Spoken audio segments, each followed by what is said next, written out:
Okay. Pick up my guitar. Alright, so on the left is the 68 Custom Deluxe Reverb. On the right is the 65 Princeton Reverb Reissue. I have both amps EQ'd somewhat similar, so neither of them should sound drastically bassy or trebly.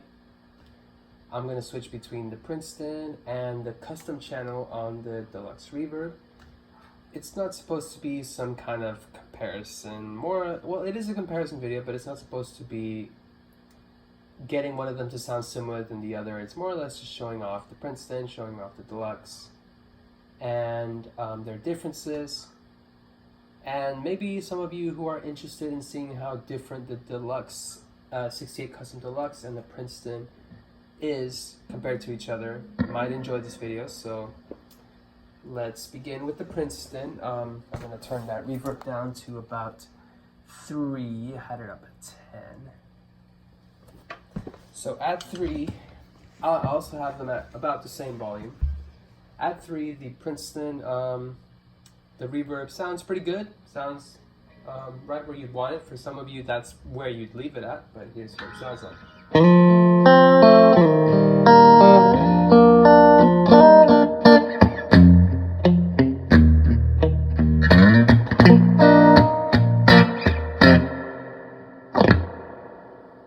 It's there. You hear it. It's present. It's present. Sorry. Let's turn it up at about 5. And I think about here you'll really hear it. Yeah,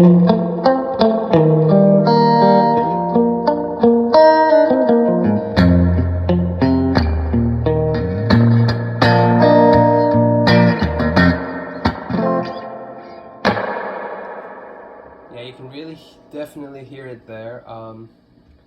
That might be too much for some of y'all, or for some of you that like a little bit more reverb, that's just where you want it. In fact, the Princeton can actually get a lot more reverb at 10. Let's just go right to 10. Right there. Let's see what that sounds like.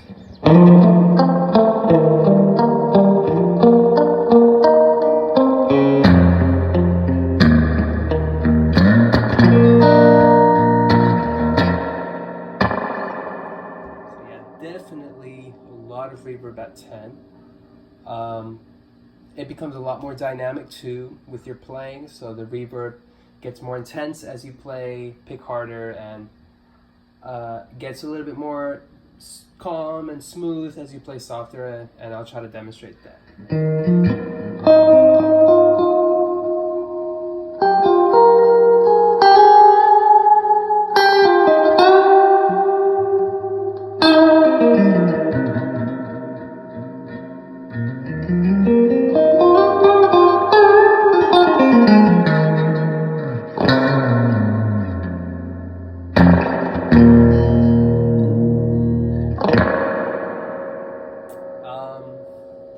You can only imagine what it would be like if you turn the amp up and have it be very dynamic along with a very dynamic reverb.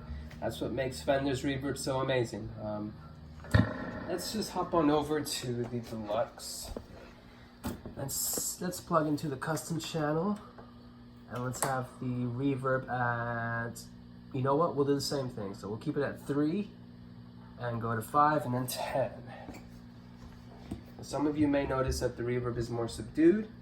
I think maybe that is intentional with the way the amp was designed, but let's just go right to it.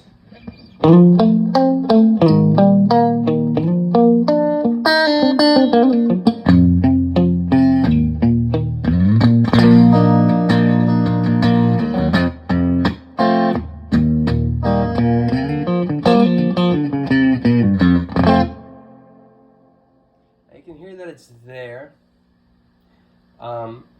and it's just not as present in the mix as the Princeton would have it.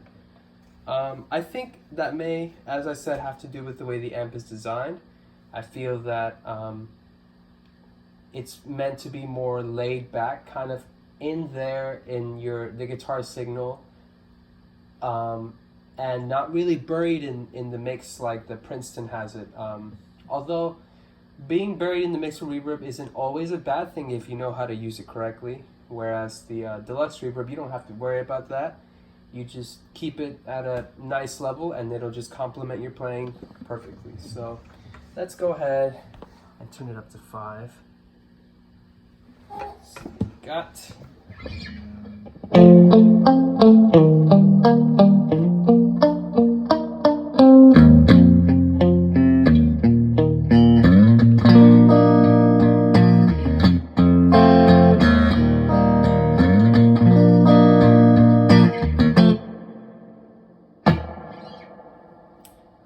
so now you can actually hear the reverb. Now I feel like at 5, it starts getting into the mix. But still at 5 on the Princeton, I feel that it is way more intense. So let's put the reverb on the Princeton back at 5 and switch back and see what it sounds like.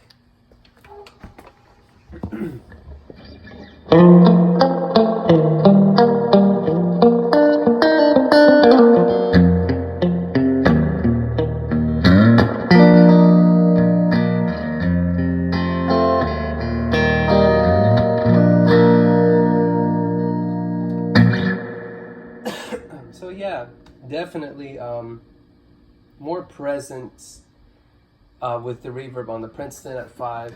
So let's turn the Deluxe Reverbs at 10 and switch to the custom channel back and see what that sounds like.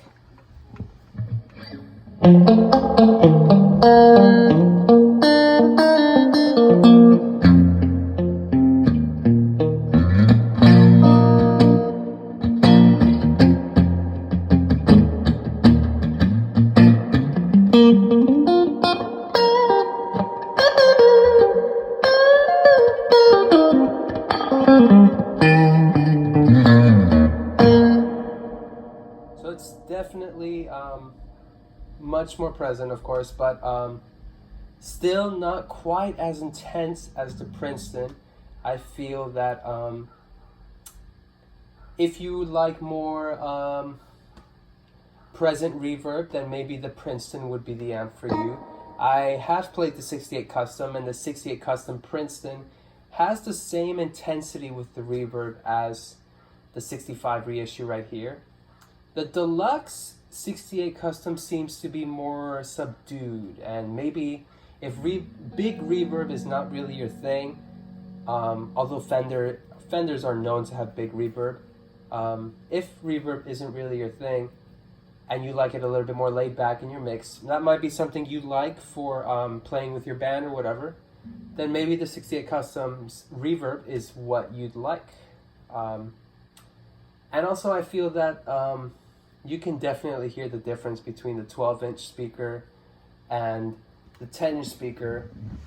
Let's go ahead and turn the reverb off on both of these amps and see what the raw signal sounds like. I'm just plugged into my guitar, so this is a custom channel.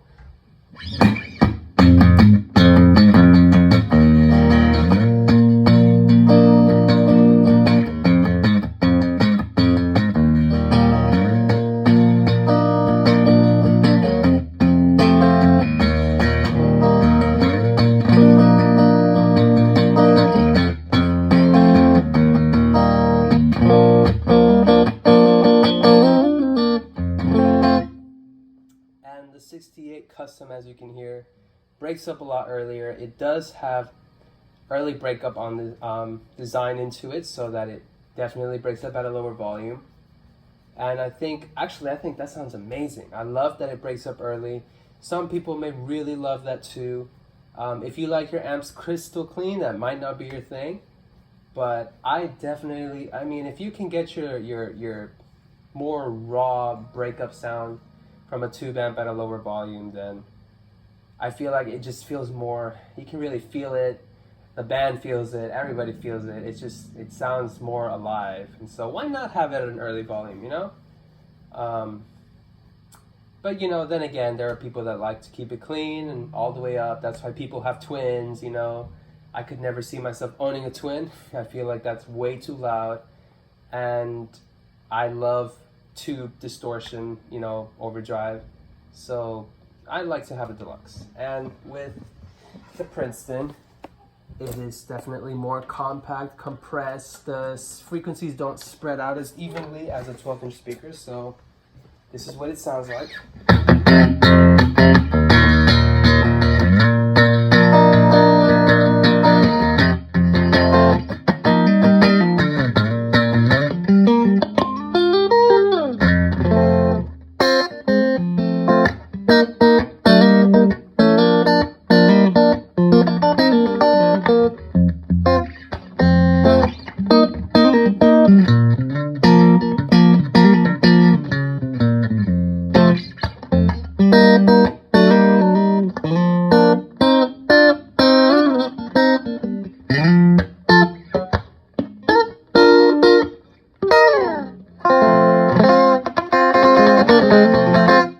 So the Princeton doesn't seem to have as the same amount of breakup as the Deluxe, although I don't think it's a huge difference as how much breakup is present when the amps are at the same volume. And I have them at somewhat relatively the same volume, so I feel that you know, there's not much of a volume difference, but then again, I have the Deluxe at 3.5, near 4, and I have the Princeton at 5. So that shows you that the Deluxe is capable of more volume, or maybe a little bit more overdrive, distortion, you know, tube distortion. But, you know, I feel that even with the 10-inch speaker on the Princeton, it still sounds good. I feel like you're not really missing anything. If you like your sound to be more, I guess, spread and not so like compacted, then maybe the 12-inch is better for you, and you know, you'd want it on a Deluxe Reverb. Now there are some of you who may talk about the Princetons that have the 12-inch speaker.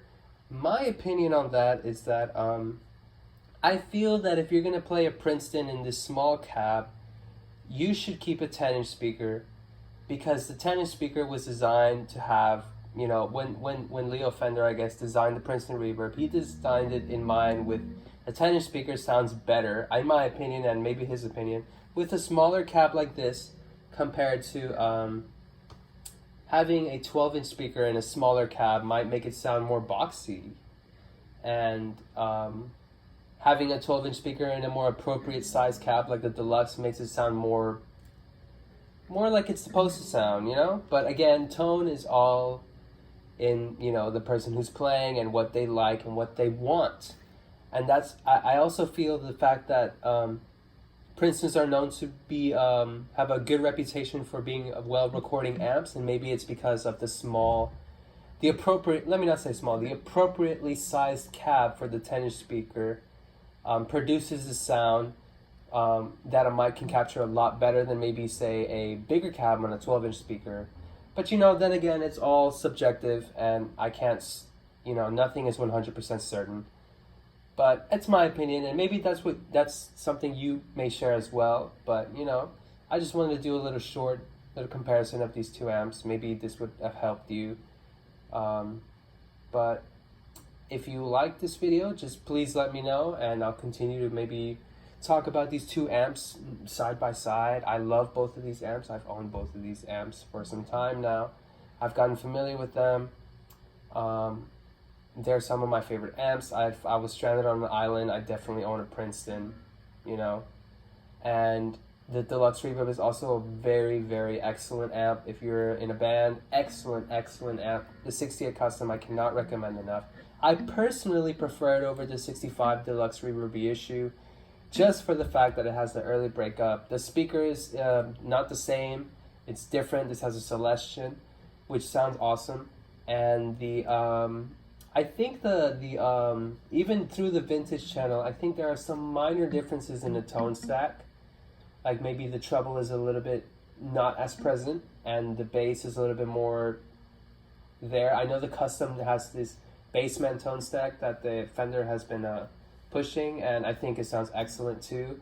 The fact that you have so much diversity in one Deluxe Reverb is pretty amazing. It does have a little bit of hiss, and I feel like I'll make my own separate video for the hissing. and I'll go in depth and maybe bring some understanding for people who are concerned about it. I have my opinion on it and what I feel is the cause of the hiss, and you know, how to live with it. But that's it for now, and you guys take care. I'll see you guys in the next video.